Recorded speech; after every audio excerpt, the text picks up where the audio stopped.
2024년 5월 13일 양곤 주정부에서 쏘인 부위원장은 양곤 지역 공무원 및 타운십 관계자들과 간담회를 가졌습니다. 부위원장은 당초 계획대로 2024년 10월 1일부터 15일 사이 인구조사를 실시할 것이라고 밝혔습니다. 인구조사는 모든 주민들을 대상으로 진행이 됨에 따라 미얀마 교육, 보건, 국방, 사회경제부문, 지역주 개발 사업 계획을 세우는 데 있어 필요한 정확한 데이터가 수집이 되어야 할 것이라고 강조하였습니다. 하지만 2014년에 공식적으로 실시했던 인구조사도 유엔과 해외단체의 지원을 받아 실시가 되었기 때문에 미얀마 전국의 인구조사를 실시하기 위한 비용 방안도 마련이 되어야 할 것이며, 교전 지역에서는 국가관리위원회의 입지가 좁아지고 있는 상황에서 어떻게 진행이 되어야 할지도 고심해야 할 것입니다. 계획하고 있는 인구조사는 미얀마 재선거를 위한 유권자 목록을 확보하는 데도 활용을 할 것으로 예상이 되지만, 인구조사 자료를 다른 행정 목적으로 사용하는 것은 2013년 인구조사법에 위배되는 사항이라 우려가 되고 있습니다.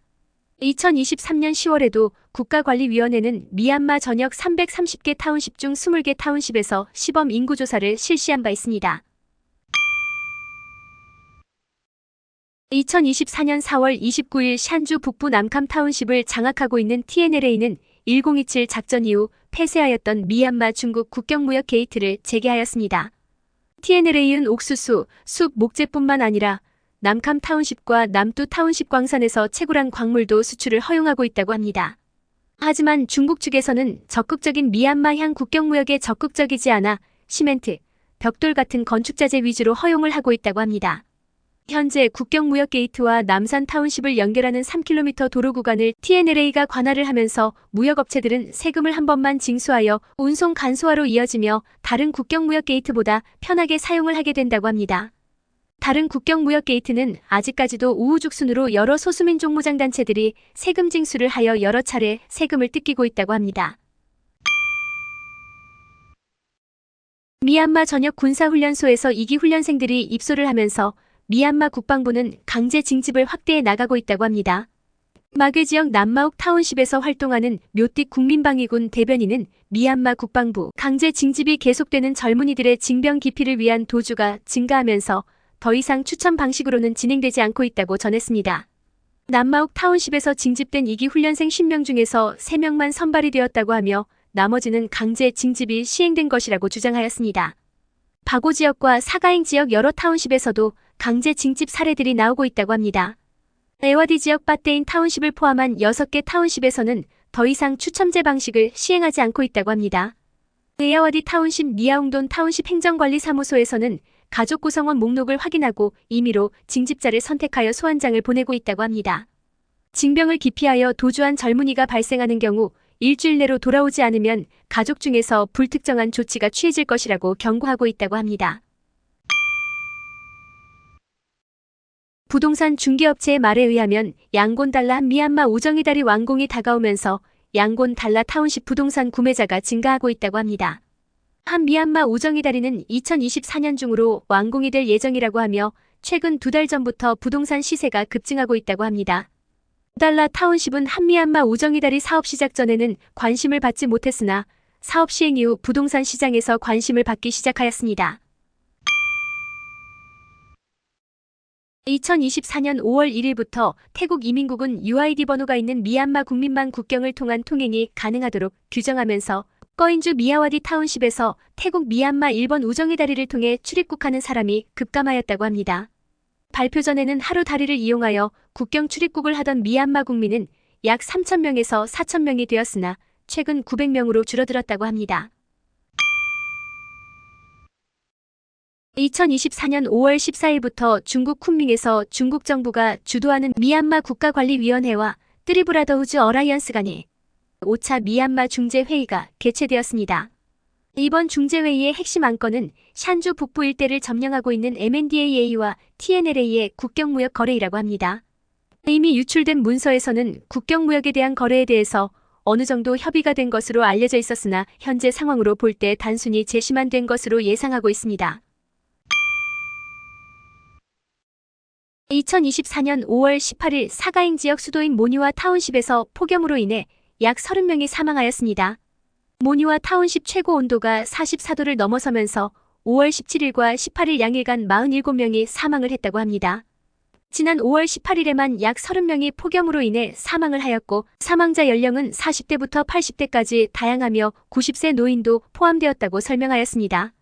계속되는 죽음의 폭염과 함께 최악의 정전 상황으로 인해 모니와 타운십에 있는 12개 호텔은 5월 22일 현재 예약이 다 찬 상태로 집을 떠나 발전기로 전력 공급이 되는 숙박업소로 대피를 하고 있다고 합니다.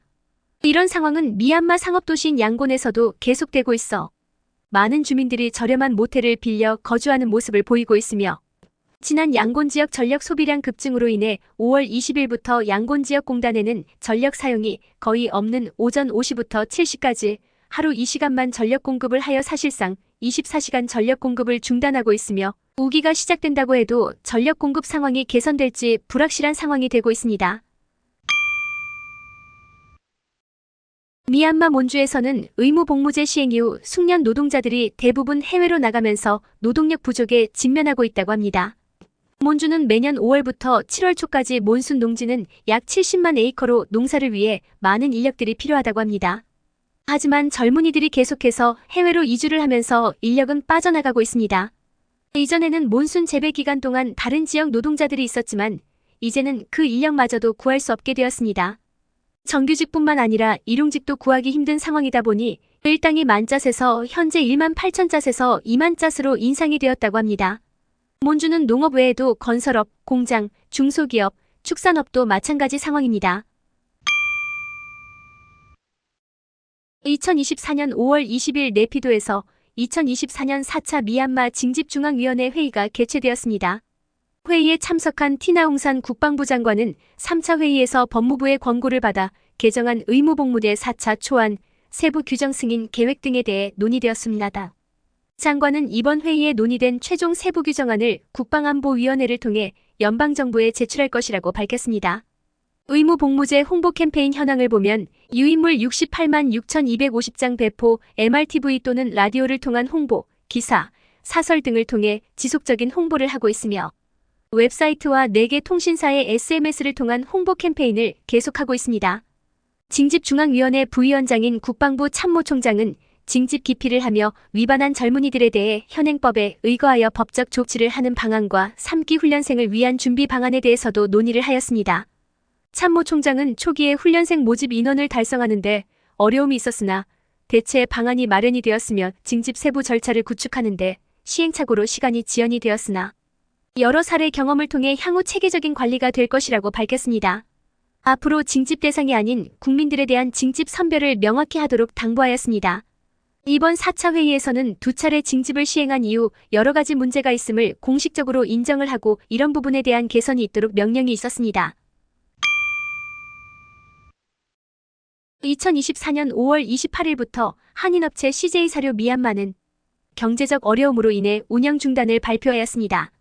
CJ 사료는 양곤 흐모비 타운십 미아웅다가 땀마니 공단에서 축산 사료와 닭고기 생산, 닭 부화장을 운영하여 미얀마 만달레이, 바고, 양곤, 에야와디를 포함한 국내 유통을 하고 있었으나 그동안 여러 가지 운영 어려움에 직면하고 있었으며 영업사원들은 2024년 6월 28일까지 미수금을 수금할 예정이라고 합니다. 미얀마 대부분의 품목에 대한 수입 중단으로 인한 원자재 부족으로 원자재 가격 상승, 최근 10년간 볼 수 없었던 최악의 정전 상황, 의무 복무제로 인한 젊은이들의 대거 해외 출국으로 인한 노동력 부족 현상이 발생하고 있습니다. 최근 미얀마에서는 많은 기업들이 같은 원인들로 인해 어려움에 직면하고 있습니다. 특히 미얀마 정부에서는 대책 없는 무조건적인 미얀마 수입 중단을 장기간 유지함에 따라 미얀마 제조업체들은 원자재를 수입하지 못하고 있습니다. 한인 제조업체 중 한 곳에서는 2023년 11월 이후 수입 허가서를 받지 못해 원자재 수입을 하지 못해 2024년 중으로 생산을 중단해야 하는 상황에 직면하고 있습니다. 한국 본사가 없는 업체들이나 수입 위주의 무역업체들은 이미 밀수가 아니고서는 수입할 방법이 없어 국경을 통해 수입을 진행하고 있다고 합니다. 이런 수입 문제의 원인으로는 미얀마 정부가 단순히 수치만 보고 무역 적자를 낮추기 위해 수입을 막는 극단적인 방법을 취하고 있는 것으로 보고 있습니다. 그나마 CMP 시스템으로 대부분 운영되는 봉제 공장들은 수입에는 큰 문제가 없고 공임을 달러로 받기 때문에 미얀마에 있는 산업 중에서는 비교적 안정적이라고 볼 수 있지만 의무복무제로 인한 미얀마 노동자들의 대거 해외 출국 또는 국경을 통한 밀입국이 급증하고 있어 노동력이 줄어들고 있어 고심을 하고 있습니다. 일부 중국 봉제 공장에서는 이런 인력 유출에 대응하여 최저 임금을 1,500자까지 올려 구인 광고를 올리기도 하고 있다고 합니다. 노동력 문제는 서비스 업체에서도 많은 어려움에 직면하고 있습니다.